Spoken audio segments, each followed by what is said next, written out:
Good morning students, मैं देवेंद्र भावसार आपका physics tutor. आज हम क्लास 11th में बात करेंगे।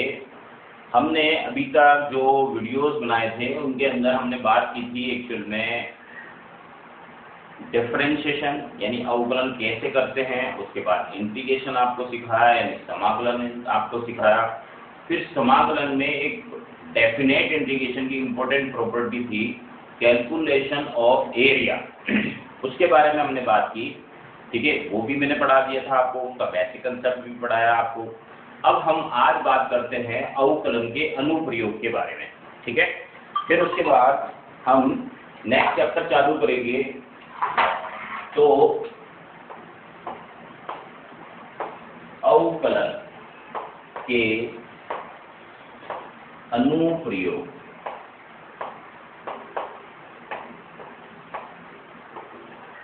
यानी कि इंग्लिश में बोलेंगे application of differentiation.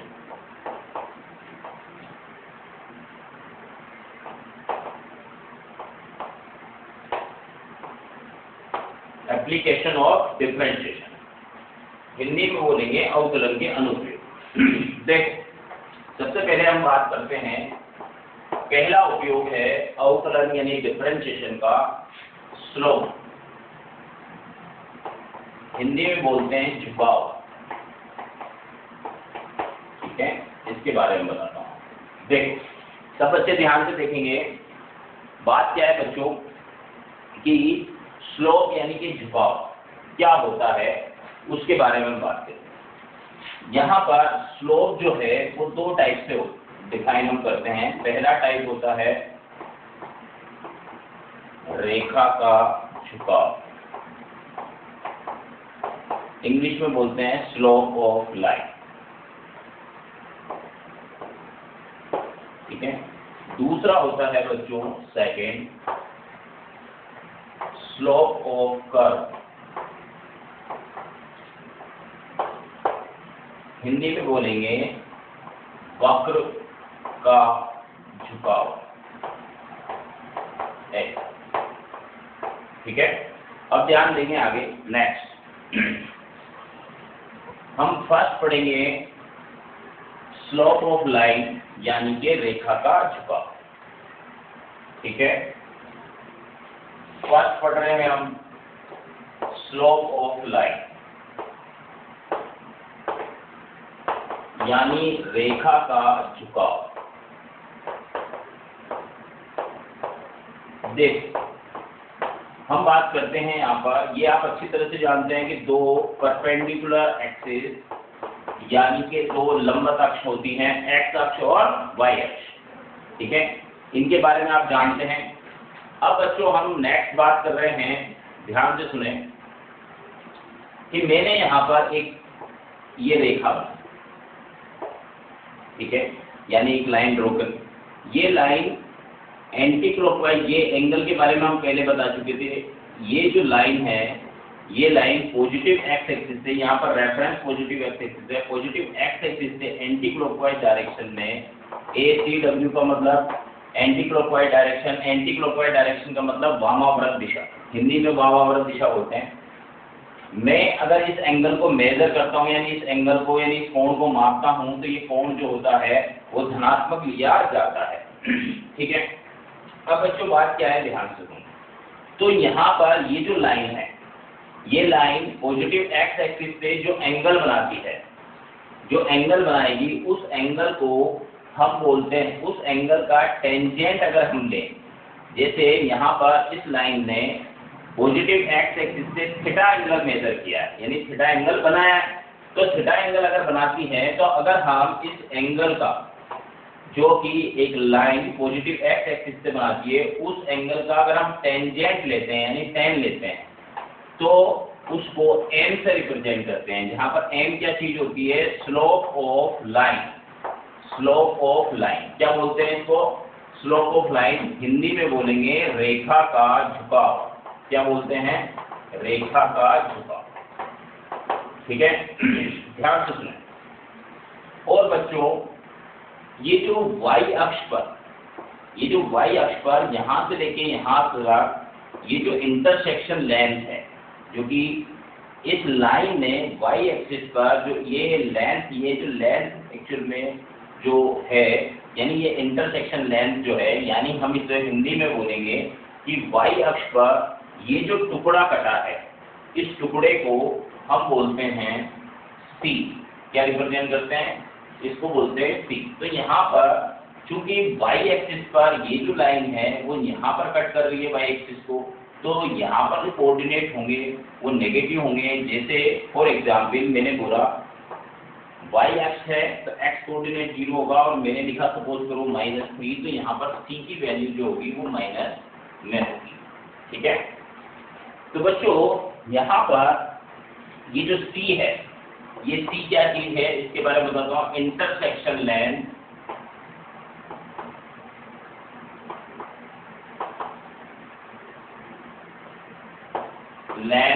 On y axis है। क्या है? Intersection length on y axis. Clear? अब बच्चों हम आगे बात करते हैं। तो मैंने अभी तक आपको ये बताया कि स्लोप ऑफ लाइन से देखते हैं, ये positive x axis, slope of line क्या होगा? ये जो एंगल होगा थीटा, इस थीटा का हम क्या ले लेंगे? टेंजेंट लेंगे, तो इसको बोलते हैं स्लोप ऑफ लाइन। क्लियर? ठीक है, देख इसके बारे में हम बात कर रहे थे। अब बच्चों बात क्या है कि मैं एक छोटा सा, ठीक है, एग्जाम्पल लेता हूं। कोई भी जो लीनियर इक्वेशन होती है,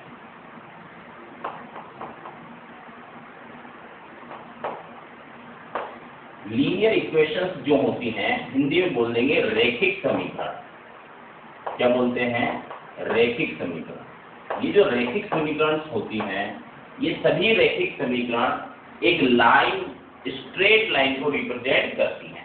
ठीक है, आप पहले तो लीनियर इक्वेशन नहीं समझते होंगे, मैं आपको बताता हूं। जैसे मैंने लिखा यहाँ पर 2x minus Y minus 2x plus कर देते हैं, -2x plus y is equal to 1। ठीक है, तो ये जो इक्वेशन है, इस इक्वेशन में आप देखें कि यहाँ पर x की पावर 1, y की पावर कितनी है? 1। तो यहाँ पर इस इक्वेशन में दो वेरिएबल है, एक x वेरिएबल है, एक y वेरिएबल है। दोनों की पावर कितनी है? 1। ध्यान से सुनना, जब दोनों की पावर 1 है, ठीक है, तो इस टाइप की जो इक्वेशन होती है, इस टाइप की इक्वेशन को हम लीनियर इक्वेशन यानी रैखिक समीकरण बोलते हैं। और ये हमेशा, ठीक है, एक रेखा को रिप्रेजेंट करती हैं, यानी कि linear equation always represent the straight line. ठीक है, देखो मुझे अच्छी तरह से पता है कि क्लास 10 का जो स्टूडेंट होता है उसको ग्राफ अच्छे से बनाना आता है। ठीक है, ये बात मैं अच्छे तरह से जानता हूँ, क्योंकि क्लास 10 का जो स्टूडेंट, तो मैं यहाँ पर इस इक्वेशन को y को LHS साइड पर रखता हूँ, 2x को जरूर ले जाता हूँ। जानबूझ के मैंने -2x लिखा था ताकि यहाँ प्लस आए और ये +1। तो ये इस इक्वेशन को मैं इस फॉर्म में लिख सकता हूँ। ठीक है, जब मैंने इस फॉर्म में इस इक्वेशन को लिखा तो यहाँ पर लिखा मैंने x और यहाँ लिखा y। हम अच्छी तरह से जानते हैं कि हमको अगर किसी इक्वेशन से ग्राफ ड्रॉ करना है तो हम इस तरह से x और y लेते हैं। यहाँ पर x की वैल्यू में 0 लेता हूँ तो y की वैल्यू कितनी होगी? 1। अगर x की वैल्यू में 1 लेता हूँ तो y की वैल्यू कितनी होगी? 3। अगर x की वैल्यू में 1/2 लेता हूँ, 1/2 की जगह 2 ले लेते हैं, अगर x की जगह में 2 लेता हूँ तो कितना हो जाएगा? बोलो 5। ठीक है, ये सारी चीजें आपके लिए सिंपल है, ग्राफ ड्रॉ करना भी आपके लिए सिंपल है, मुझे पता है आपको अच्छे से आता है। यहाँ पर मैंने x एक्सिस लिखा है, यहाँ y एक्सिस लिखा है। देखो ये 1, ये 2, ये 3, ये 4 और ये 5। ये 1, ये 2, ये 3, ये 4, ये 5। क्लियर? अब बच्चों यहाँ पर x एक्सिस पर हमको जो डाटा लेने हैं वो 0, यहाँ लिख दूंगा मैं 1, यहाँ लिख दूंगा मैं 2, यहाँ लिख दूंगा 3, इस तरह। ठीक है, अब बच्चों हम क्या करते हैं, ध्यान से सुने। जब x की वैल्यू 0 है तब हम देखते हैं y की वैल्यू कितनी है? 1। यानी कि पहला पॉइंट आपको ये मिला। जब x की वैल्यू 1 है तब y की वैल्यू कितनी है 3।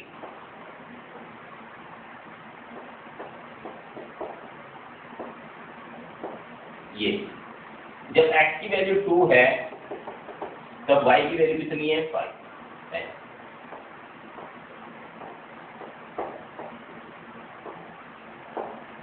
इस तरह। अब उसके बाद यहाँ S, ठीक है, ये एक लाइन हमने ड्रॉ की। अब बच्चों ये जो लाइन ड्रॉ की, ठीक है, मैंने आपको क्या बोला था कि जैसे इस लाइन के लिए ये जो लाइन है, ठीक है, ये लाइन पॉजिटिव एक्स एक्सिस पे कितना एंगल बनाती है मैं यहाँ से भी निकाल सकता था। पहले तो मैं आपको एक बात बता देता हूँ, वो ये कि देख, जैसे मैंने ये पॉजिटिव एक्स एक्सिस बनाया, इसके पैरेलल मैंने एक लाइन बनाई, ये मैंने लाइन ड्रॉ कर दी, तो ये एंगल अगर थीटा है तो ये वाला एंगल भी कितना होगा थीटा। यानी मैं कहने का मीनिंग ये कि ये पॉजिटिव एक्स एक्सिस से ये लाइन जो एंगल बनाएगी वो ये जो इसके पैरेलल जो लाइन होगी उससे भी वो उतना एंगल बनाएगी। मीन्स एक्चुअली में मुझे ये एंगल मेजर करना है। कितना एंगल मेजर करना है थीटा। ये हम, ठीक है, ज्योमेट्री से स्लोप निकाल रहे हैं, ठीक है। अब स्लोप के बारे में मैंने आपको बताया था कि स्लोप m इक्वल टू कितना होता है tan थीटा।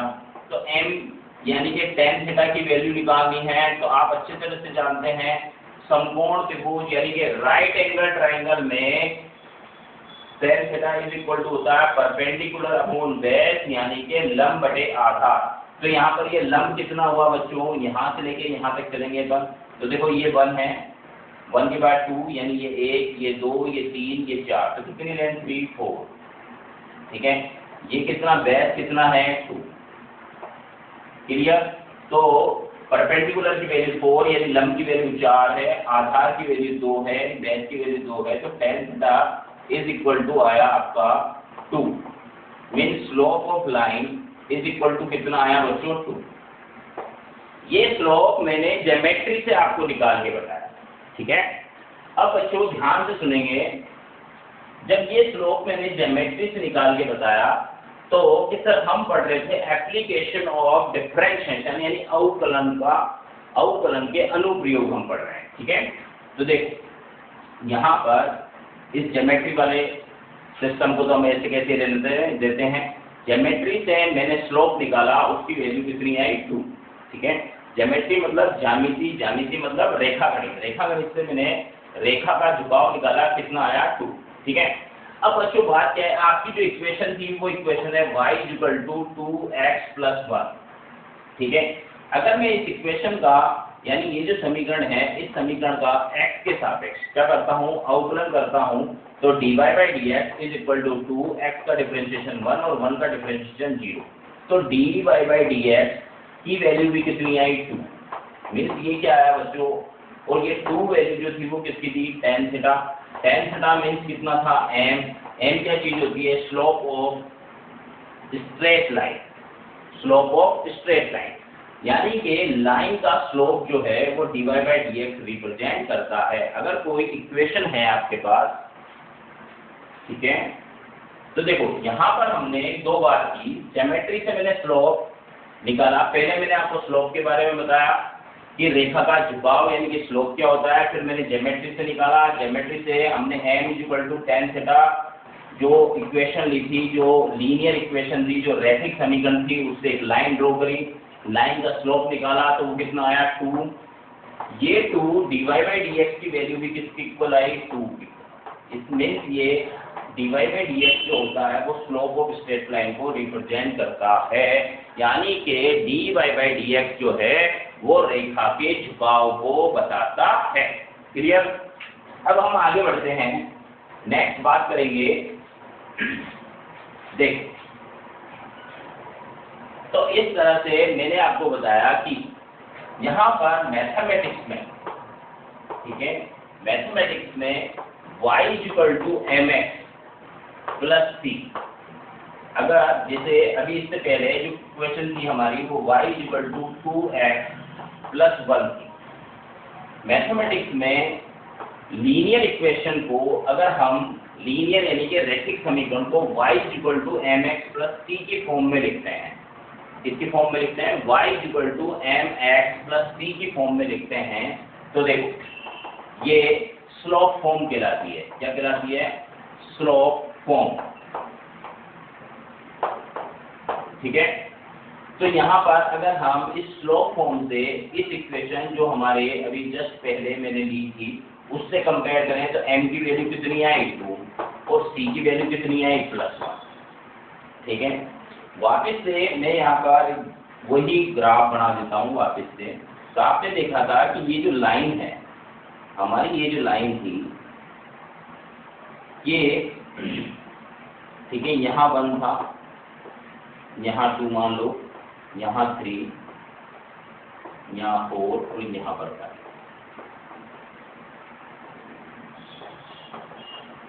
ये 9 ऐसे थी। तो यहाँ x = 2 और बीच में x = 1 लेने पर कितना था? ठीक है, 3 था। x = 0 लेंगे तो 1 आएगा। x = 0 पर पहला पॉइंट ये, x = 1 लेंगे तो कितना आएगा? 3 आएगा। ये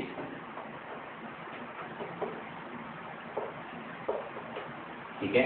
हमने क्या किया था? ये स्लोप निकाला था। एक बार वापस से बता रहा हूँ। तो ये लेंथ कितनी थी? 4। ये लेंथ कितनी हो गई थी? 2। ठीक है। यहाँ पर इसको अगर हम y mx + c से देखें, यानी कि मैथमेटिक्स में स्लोप फॉर्म से देखें, तो m की वैल्यू कितनी हुई? 3, c की वैल्यू कितनी हुई? +2। ये एक और एग्जाम्पल ले रहे हैं। ज्योमेट्री से हम देखें तो हम एक ग्राफ ड्रॉ करेंगे ऐसे। यहाँ x लिखेंगे, यहाँ y लिखेंगे। x की वैल्यू 0। अगर हम x की वैल्यू 0 पुट करते हैं तो y की वैल्यू कितनी होती है? 2। x की वैल्यू अगर हम 1 पुट करते हैं तो 1 × 3, 3 + 2 = कितना हो जाएगा? 5। और x की वैल्यू अगर मैं, ठीक है, -1 पुट करता हूँ, ठीक है, तो माइनस का 3 + 2 कितना हो जाएगा? बोलो। -1 पुट करने पर -3 + 2 -1 हो जाएगा। ठीक है।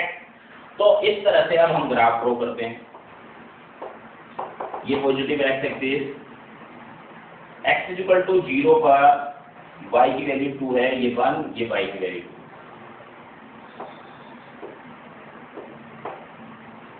x की वैल्यू 1 पर 5 है। ठीक है। ये x की वैल्यू 1 पर 5 है।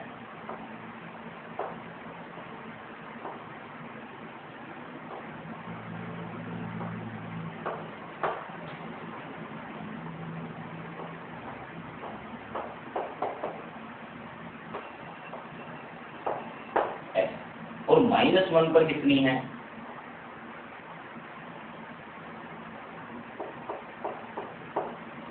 x की वैल्यू -1 पर कितना है? y की वैल्यू -1, ये माइनस। ठीक है, ये -1, तो हम यहाँ पर -1। अब बच्चों हम इस रेखा को मिलाते हैं। ठीक है। ये रेखा को मिलाते हैं तो ये स्लोप हुआ, ये बात, ये लेंथ जो है 2 से आगे बढ़े 1 2 3, ये हो गया 3 और ये हो गया आपका 1। ठीक है। तो क्या tan थीटा यानी कि m की वैल्यू कितनी हुई? tan थीटा की वैल्यू कितनी हुई? परपेंडिकुलर कितना है? 3, बेस कितना है? 1, आंसर आएगा 3। क्लियर? अब बच्चों c की वैल्यू कितनी है? जो c है, देखो ये आपकी लाइन है, ये लाइन इंटरसेक्शन कट करती है ऑन y एक्सिस। कितना कट करती है? ये जो, ठीक है, इंटरसेक्शन लेंथ, यानी ये जो एक्चुअल में काटा गया टुकड़ा है, इसकी जो लेंथ है वो कितनी है? +2। ये 1, ये 2। ठीक है। तो बोलो कोई चीज हुई कि नहीं हुई? अब यहाँ पर हम क्या करते हैं बच्चों, ये मैंने ज्योमेट्री से बताया, स्लोप फॉर्म जो मैथमेटिक्स में लीनियर इक्वेशन जो होती है y = mx + c, उससे बताया। अब हम डिफरेंशिएशन कर देते हैं, dy/dx। dy/dx भी m यानी कि स्लोप ऑफ स्ट्रेट लाइन को शो करता है। तो m = dy/dx = हो गया 3, x का 1, 2 का कितना हो गया? 0। यानी कि m यानी कि dy/dx की वैल्यू कितनी हुई 3, जो कि dy/dx जो है स्लोप ऑफ स्ट्रेट लाइन को रिप्रेजेंट करता है। ठीक है, चलो हम नेक्स्ट बात करते हैं।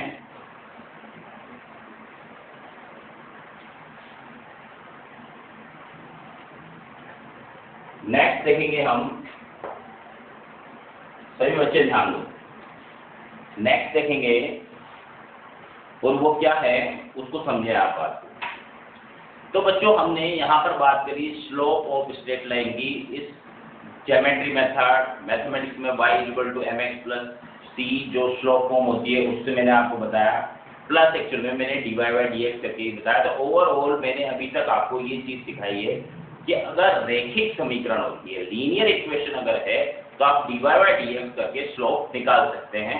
यानी कि आपको ज्योमेट्री पे जाने की जरूरत नहीं है। dy/dx जो है वो भी एक्चुअल में लाइन के स्लोप को रिप्रेजेंट करता है, यानी रेखा के झुकाव को बताता है। ठीक है, अब हम बात करते हैं second, slope of curve.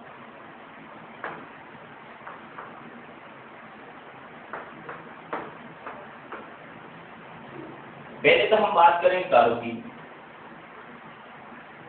Hindi में बोलते हैं वक्र।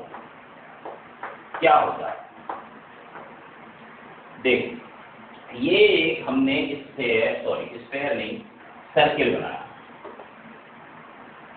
यानी कि वृत्त। इस वृत्त का एक पार्ट ले लेता हूं मैं, यहां लिख दिया मैंने ए और यहां लिख दिया मैंने बी। ठीक है, तो यहां तो हमने देखो ध्यान,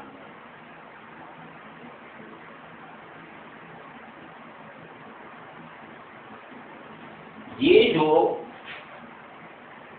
ए से लेके बी तक, ये जो ए से लेके बी तक जो एक में राउंड है, ये जो राउंड शेप जो है इसको हम बोलते हैं वक्र, इंग्लिश में बोलते हैं कर्व।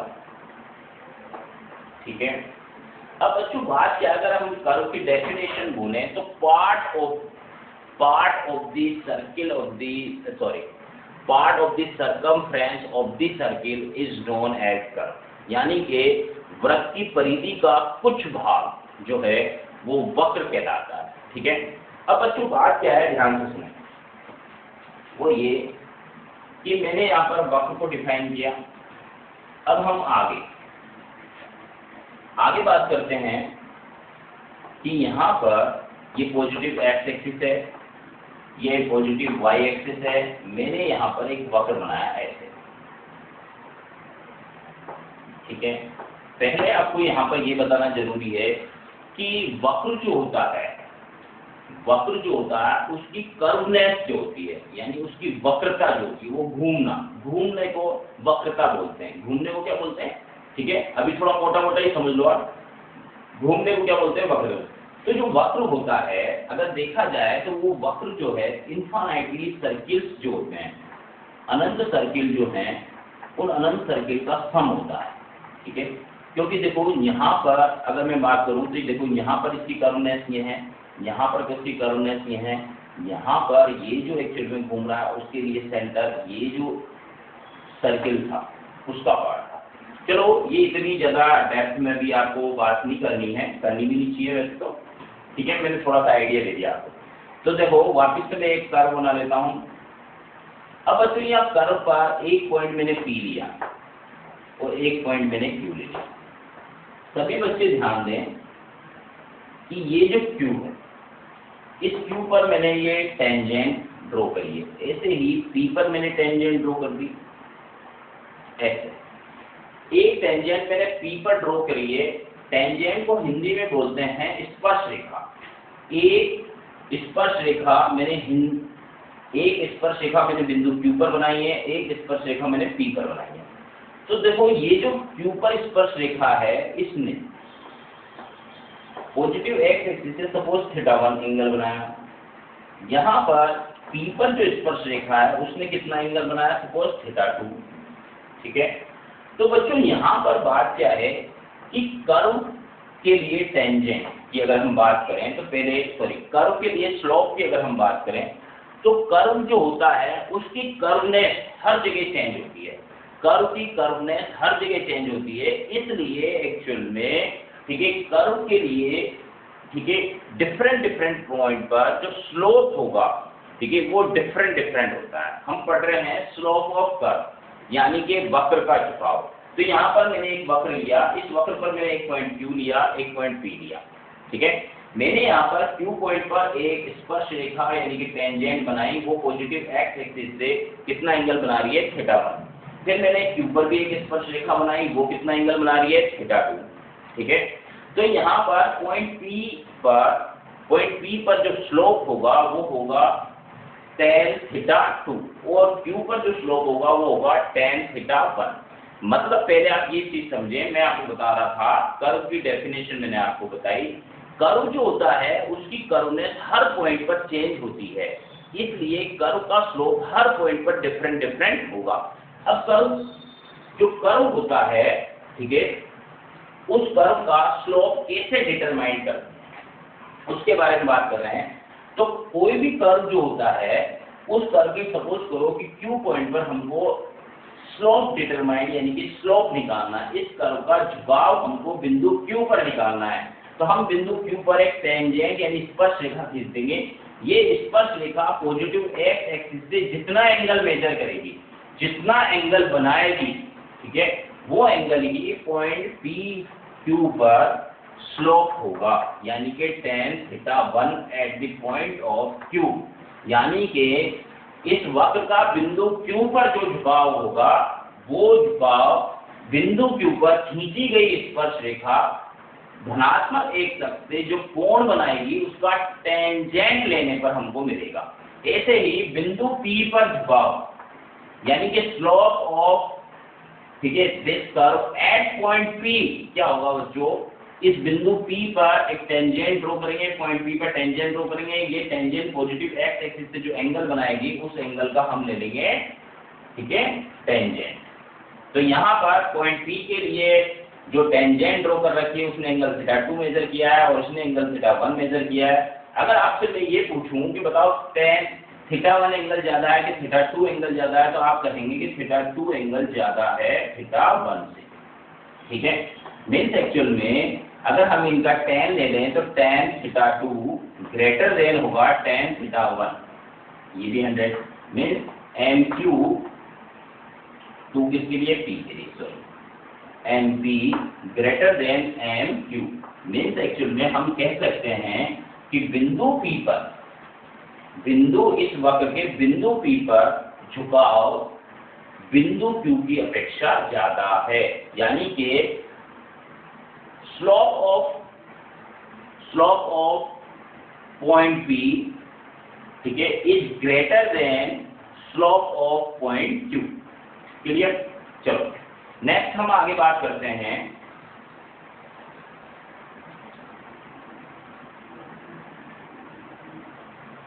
देखो। अब बच्चों बात क्या है कि मैं एक इक्वेशन लिखता हूं, जैसे आप ax² plus bx plus c is equal to 0। इस इक्वेशन को आप, ये इक्वेशन आपके लिए जानी पहचानी इक्वेशन है। इस इक्वेशन को आप क्वाड्रेटिक इक्वेशन बोलते हैं, ठीक है। हिंदी में बोलते हैं द्विघात समीकरण, ठीक है। अब बच्चों लोग आपको एक बात बताएं कि ये जो द्विघात समीकरण होती है, ये द्विघात समीकरण हमेशा एक कर्व को बताती है, ऐसे और ऐसे, ऐसे और ऐसे, ठीक है। ये क्या है, कर्व है। इन कर्व को, ये जो कर्व हैं, इन कर्व को स्पेशल नाम दिया जाता है पैराबोला। क्या दिया जाता है, पैराबोला।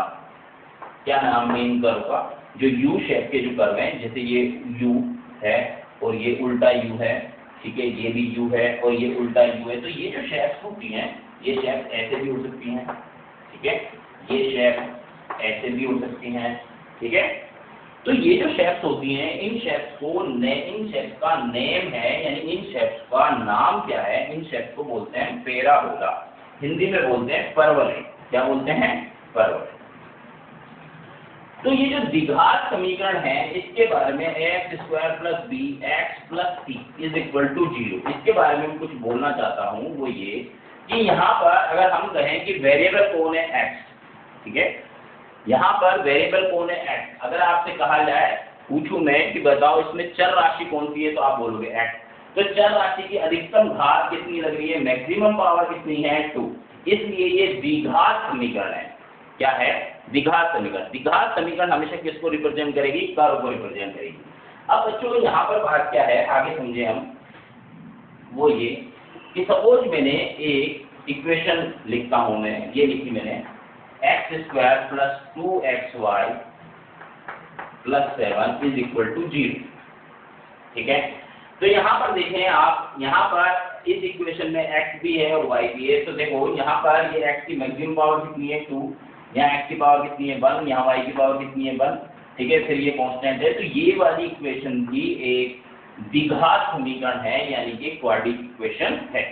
क्लियर, इसको भी द्विघात समीकरण बोलेंगे क्योंकि वेरिएबल की मैक्सिमम पावर जो है वो कितनी है 2, ठीक है।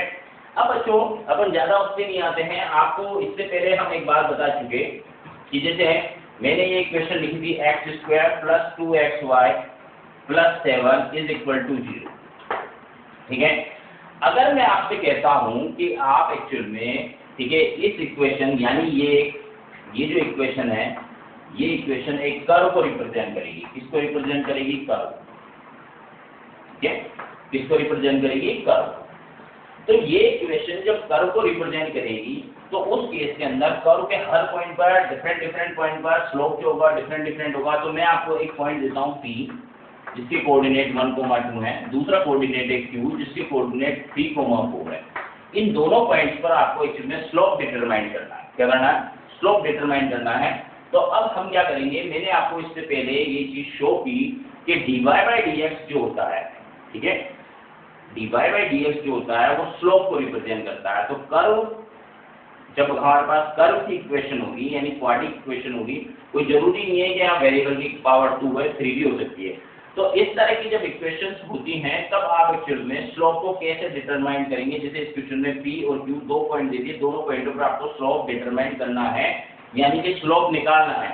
तो हम क्या करेंगे बच्चों, ये एक्स स्क्वायर, ये जो इक्वेशन है, इस इक्वेशन का डिफरेंशिएशन करेंगे। हम लिखेंगे differentiation with respect to x, ठीक है। क्या करेंगे, differentiation with respect to x square का डिफरेंशिएशन होगा 2x फिर 2।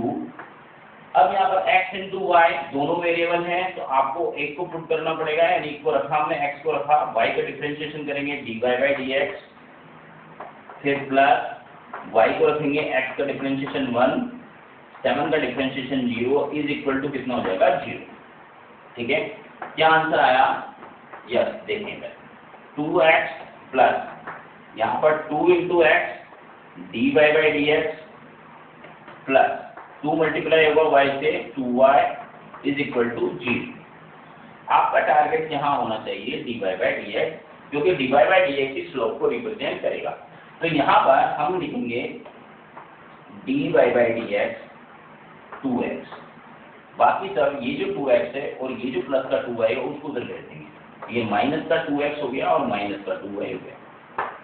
इस तरह केवल ये वाली टर्म जो है हमने यहाँ रखी, ठीक है, बाकी की टर्म जो है सबको उधर भेज दिया। तो ये माइनस, ये प्लस का 2y उधर चला गया, माइनस का 2y हो गया, और ये प्लस का 2x जो है वो उधर चला गया, माइनस का 2x हो गया। हमारा टारगेट है dy/dx की वैल्यू फाइंड आउट करना, ठीक है। तो हम नेक्स्ट dy/dx की वैल्यू निकालते हैं, ठीक है। ये dy/dx की वैल्यू मैंने निकाली, कितनी आई बच्चों, हम देखते हैं, माइनस का 2x माइनस का 2y अपॉन कर देंगे हम 2x, ठीक है। ये हमारे पास dy/dx की वैल्यू आ गई। पॉइंट बी और क्यू को अभी हमको छेड़ना नहीं है, क्यों नहीं छेड़ना है उसके कारण अब मैं बताऊंगा। ये dy/dx की वैल्यू आई और ये dy/dx जो है स्लोप बताता है, लेकिन हमको स्लोप निकालना एट पॉइंट P के कोऑर्डिनेट 1,2 है। तो आपको यहाँ पर RHS में जो dy/dx की वैल्यू थी उसमें -2, x के प्लेस पे आपको 1 पुट कर देना है, -2 y के प्लेस पे आपको 2 पुट कर देना है, फिर नीचे 2 x के प्लेस पे आप 1 पुट कर देंगे, तो आपका आंसर आया कितना, -2 -4 अपॉन 2 मीन्स -6/2, आंसर आया -3। तो dy by dx 8.3 1,2 क्या आंसर आया, -3। क्लियर। उसके बाद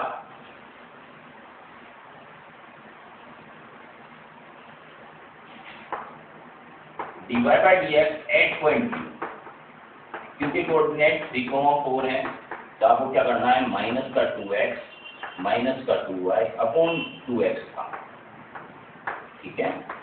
चलो, माइनस का 2x की वैल्यू 3 माइनस का 2y की वैल्यू 4 डिवाइड बाई 2x की वैल्यू 3, कितना आंसर आया, dy by dx क्यूब 3,4, कितना आंसर आया, -6 -2 इंटू 8 अपॉन कितना हो जाएगा, 2 इंटू 3 6, कितना हो गया, -14 डिवाइड बाई कितना हुआ, डिवाइड बाई 6, 2 से कैंसिल करेंगे, कितने टाइम कैंसिल हुआ, -7/3। ये आपको dy by dx यानी स्लोप एट पॉइंट Q 3,4 पर ये आपको स्लोप मिलेगा -7/3। इस तरह से कर्व का स्लोप भी हम डिटरमाइन करते हैं, ठीक है। अब बच्चों बात क्या है, आप आगे समझें। यहाँ पर मैंने थोड़ी सी कर्व की बात इसलिए भी की क्योंकि नेक्स्ट टॉपिक हम पढ़ाने जा रहे हैं मैक्सिमा मिनिमा।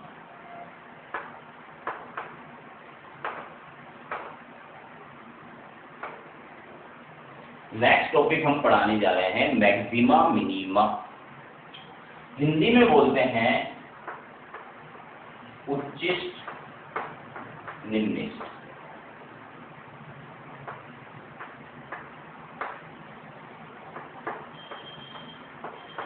निम्निष्ट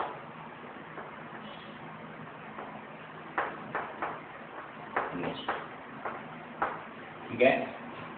उच्चिष्ट निम्निष्ट या हम इसको एक्चुअल में ऐसे बोल देते हैं। नेक्स्ट टॉपिक हम पढ़ाने जा रहे हैं मैक्सिमा एंड मिनिमा।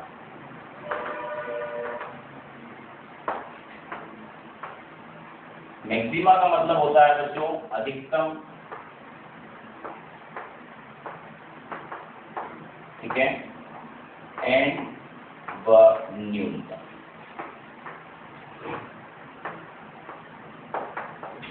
इसको उच्चिष्ट निम्निष्ट भी बोलते हैं। तो अब हम ये पढ़ा रहे हैं।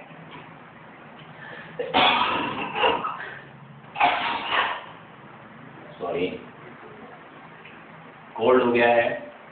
देख, मैक्सिमा मिनिमा जो टॉपिक हम पढ़ा रहे हैं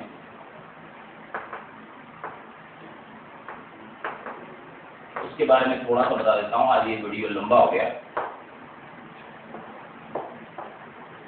ये पॉजिटिव एक्स एक्सिस, ये वाई एक्सिस।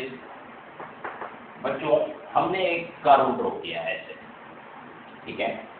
ये जो कर्व बनाया है, जैसे आप अच्छी तरह से जानते हो, ग्राफ बनाया। तो बच्चों यहाँ पर अगर हम देखें, ये मैंने x1 में लिया, तो x1 के रेस्पेक्ट में, ठीक है, कर्व पर हमको पॉइंट P मिला। पॉइंट P के रेफरेंस में अगर हम y एक्सिस को देखते हैं तो यहाँ पर हमको y की मैक्सिमम वैल्यू मिलती है। क्यों मिलती है? क्योंकि इस कर्व पर ऐसा कोई पॉइंट नहीं होगा जो इस y एक्सिस पर इस वैल्यू, ये जो वैल्यू है इससे और ऊपर चला जाए। जैसे मैंने यहाँ पर बीच में x2 बना दिया और यहाँ x3 बना दिया, ठीक है, यहाँ x4 बना दिया, ठीक है। अगर हम x2 के लिए y की वैल्यू लेते हैं तो वो इससे कम है। x3 के लिए अगर हम देखते हैं तो ये y की मिनिमम वैल्यू होगी। मैक्सिमम का मतलब होता है यहाँ पर x1 के लिए y का अधिकतम मान है, x3 के लिए यहाँ पर इस पॉइंट को बता देता हूँ मैं Q, और Q के रेफरेंस में अगर हम y पर देखते हैं तो हमको y का न्यूनतम मान मिलता है। तो x1 पर y के लिए अधिकतम मान है और x3 पर y का न्यूनतम मान हमको मिलता है, क्योंकि x4 जो है वो फिर वापस से यहाँ बीच में आएगा जो कि न्यूनतम और मैक्सिमम के बीच में होगा, यानी इस कर्व पर, ठीक है, x की किसी भी वैल्यू के लिए, ठीक है, x इस कर्व पर x1 के लिए x1 वैल्यू अगर हम पुट करेंगे तो मैक्सिमम y की वैल्यू आएगी और x3 पुट करेंगे तो मिनिमम वैल्यू आएगी, ठीक है। अब बच्चों बात क्या है, देखो कंसेप्ट की बात करते हैं। कंसेप्ट ये है कि देखो जैसे मैंने आपको ये कर्व बनाया, ध्यान से देखें, ये कर्व जो मैंने बनाया, ठीक है, इस कर्व में आपने देखा कि यहाँ पर मैंने ये x1 बनाया था, यहाँ x3 था, बीच में x2 था, इसलिए ये पॉइंट मैंने P बोला, ये पॉइंट मैंने Q बोला। इस पॉइंट P पर मैं टेंजेंट रो यानी कि स्पर्श रेखा खींचता हूँ, यहाँ भी मैं स्पर्श रेखा खींचता हूँ, ठीक है। तो हमने देखा कि मैक्सिमा जो y का जो अधिकतम मान है यानी पॉइंट P जो था, ठीक है, ये मैक्सिमम और ये मिनिमम न्यूनतम मान y का न्यूनतम, ठीक है। तो हमने देखा कि एक्चुअल में ये जो कर्व है, इस कर्व पर x1 के लिए पॉइंट P हमको मिलता है जो कि y के अधिकतम मान देता है। तो हम देखते हैं यहाँ पर कि इस पॉइंट P पर अगर हमने स्पर्श रेखा खींची और Q पर भी स्पर्श रेखा खींची, तो P पर स्पर्श रेखा और Q पर जो स्पर्श रेखा है वो x अक्ष, ये पॉजिटिव x एक्सिस जो है उसके समानांतर है। दो समानांतर रेखाओं के बीच का कोण थीटा इक्वल टू 0 होता है, ठीक है। तो x अक्ष के ये वाले जो टेंजेंट P पर जो हमने टेंजेंट ड्रॉ करी है, ये वाली टेंजेंट x एक्सिस के पैरेलल है। ऐसे ही Q पॉइंट पर जो हमने टेंजेंट ड्रॉ करी है वो भी x एक्सिस के पैरेलल है, यानी कि पॉइंट P पर टेंजेंट और पॉइंट Q पर टेंजेंट, ये दोनों पॉइंटों पर जो टेंजेंट यानी कि स्पर्श रेखा जो है, ये स्पर्श रेखा पॉजिटिव x एक्सिस यानी कि धनात्मक x अक्ष के समानांतर हैं। तो इस पॉइंट P पर अगर इस कर्व के पॉइंट P पर हम स्लोप निकालें dy/dx एट पॉइंट P, ठीक है, तो वो कितना होगा, tan थीटा की वैल्यू कितनी है, 0। तो कितना आंसर आ जाएगा, 0, क्योंकि मैंने आपको बताया था कि ये जो स्लोप है, ये स्लोप पॉजिटिव x एक्सिस से जितना एंगल बनाएगी, ये टेंजेंट जो एंगल बनाएगी वो एंगल ही स्लोप होगा। तो पॉइंट P का पे टेंजेंट ड्रॉ करने पर टेंजेंट का स्लोप कितना आ रहा है, 0। इसी तरह से पॉइंट Q के लिए भी एंगल कितना आ रहा है, 0 मीन्स ओवरऑल बात ये है कि मैक्सिमा पॉइंट और मिनिमा पॉइंट, ठीक है, यानी y के अधिकतम मान और न्यूनतम मान दोनों के लिए ही जो वक्र था उस वक्र का झुकाव कितना आता है, 0 आता है। कितना आता है बच्चों, 0 आता है, ठीक है। तो बच्चों यहाँ पर हमने मैक्सिमा मिनिमा स्टार्ट कर दिया, कंसेप्ट आपको बता दिया कि